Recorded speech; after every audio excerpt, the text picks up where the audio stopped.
Okay, let's start. New problem. काय म्हणलं body is a projected vertically upward direction from the surface of earth having radius r into space with velocity how much? N times velocity of escape velocity. But very important, n less than काय पाहिजे? 1. Maximum height from the surface of earth to which body can reach. Okay, म्हणजे ह्यामध्ये काय दिलंय की body earth surface वरनं throw केले, project केले. It is a projected from earth surface with velocity how much? N times escape velocity. Understood? मग म्हणजे एस्केप पेक्षा कमी आहे कारण n लेस देन 1 आहे. अंडरस्टूड? आणि पुढच्या प्रॉब्लेम बघा 1/3 आहे बघा, म्हणजे ती एस्केप 30 असेल तर वेलॉसिटी असणार 10 असणार. एस्केप 11.2 असते, 11.2 चा थर्ड पार्ट म्हणजे अराउंड 4 किलोमीटर पर आवर अशी देतात. तर काय होतं, it will goes to height H.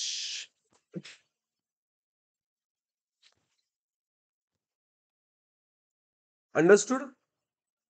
Height H ला गेल्यानंतर ही जी वेलॉसिटी वर्टिकल काय होतंय, वर्टिकल वेलॉसिटी 0 होते.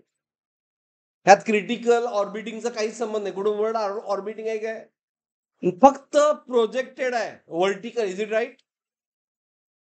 मग हा प्रॉब्लेम कसा सॉल्व्ह करायचा, हिंट काय आहे? तर हिंट आहे आपल्याला सॉल्व्ह करायचं आहे कशासाठी, या हाईटसाठी.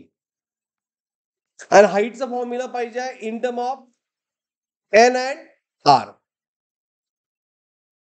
तर आपण डेरिव्हेशन डिराईव्ह केलं रेग्युलर थेरी लेक्चरला की कायनेटिक एनर्जी ऍट 1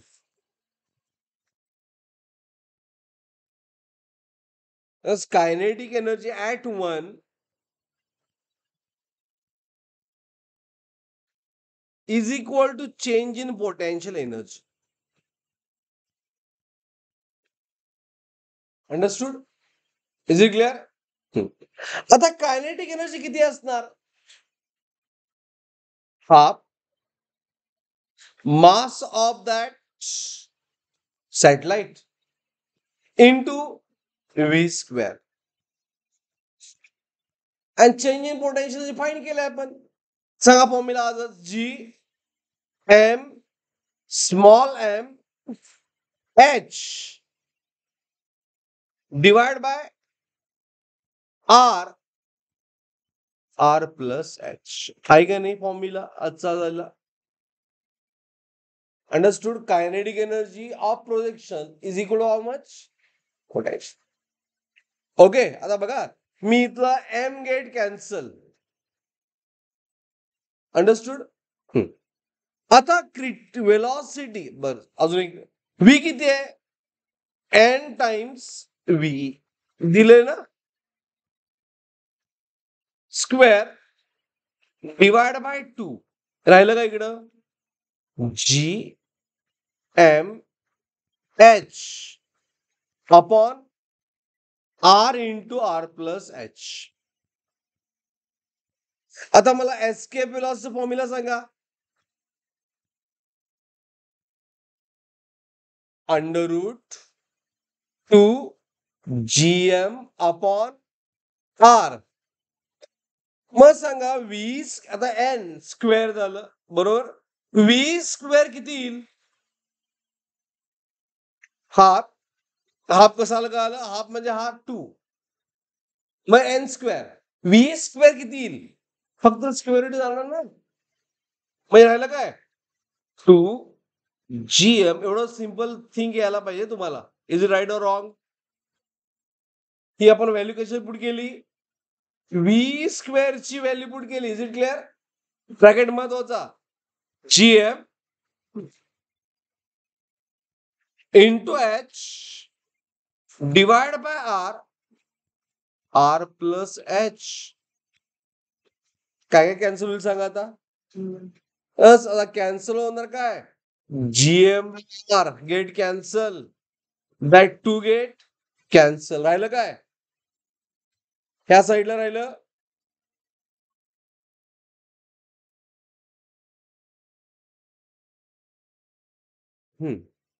बरोबर. ह्या साईड राहिलं एन स्क्वेअर आणि या साईडला H upon R plus H. आता आपल्याला एच चा फॉर्म्युला पाहिजे. ओके, म्हणून एन स्क्वेअरला आर प्लस एच न मल्टिप्लाय केलं झालं मॅथ. सिंपल मॅथ्स आहे. आता सांगा calculation. N square R plus N square H is equal to H. आता पुढच्या स्टेपला काय करायला पाहिजे, एन स्क्वेअर कॉमन ऑलरेडी होतो, एच पाहिजे ना. मग ही टर्म राईट साईडला घ्या, H minus N square H.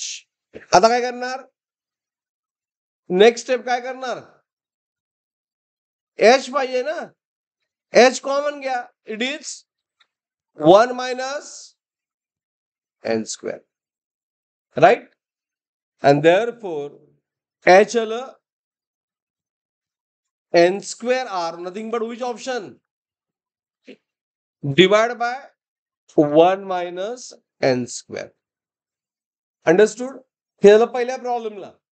दुसऱ्या प्रॉब्लेमला काय दिलंय, n दिलंय 1/3. मी असं दिलंय बघा. दोन्ही प्रॉब्लेम मी सॉल्व्ह करतो. प्रॉब्लेम वाचतो पहिल्यांदा.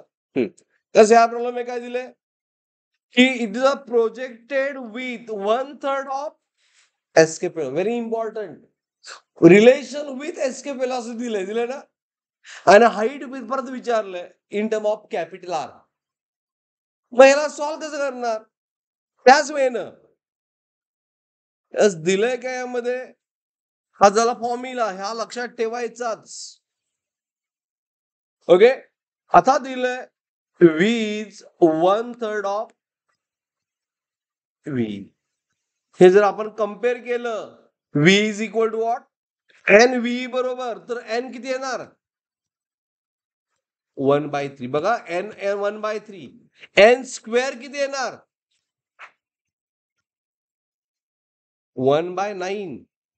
1 मायनस एन स्क्वेअर किती येणार 1 मायनस 1/9 म्हणजे किती, cross multiply Shraddha, 9 minus 1 8/9. Understood. and therefore h is n square किती आहे 1/9 r divide by 8/9. Is it right. हा फॉर्म्युला मी ते यूज केला, बरोबर आहे की नाही. मग किती येणार कॅल्क्युलेशन, r/9 इंटू 9/8. तर फायनल आन्सर काय आलं r/8. क्लिअर. 1/3. 1चा स्क्वेअर किती, 3चा स्क्वेअर 9. 9 minus 1 r/8. असं तुम्ही हिंट लक्षात ठेवा एक्झाम मध्ये fast solving. Is it clear. हा प्रॉब्लेम समजला, व्हेरी इम्पॉर्टंट टाईप.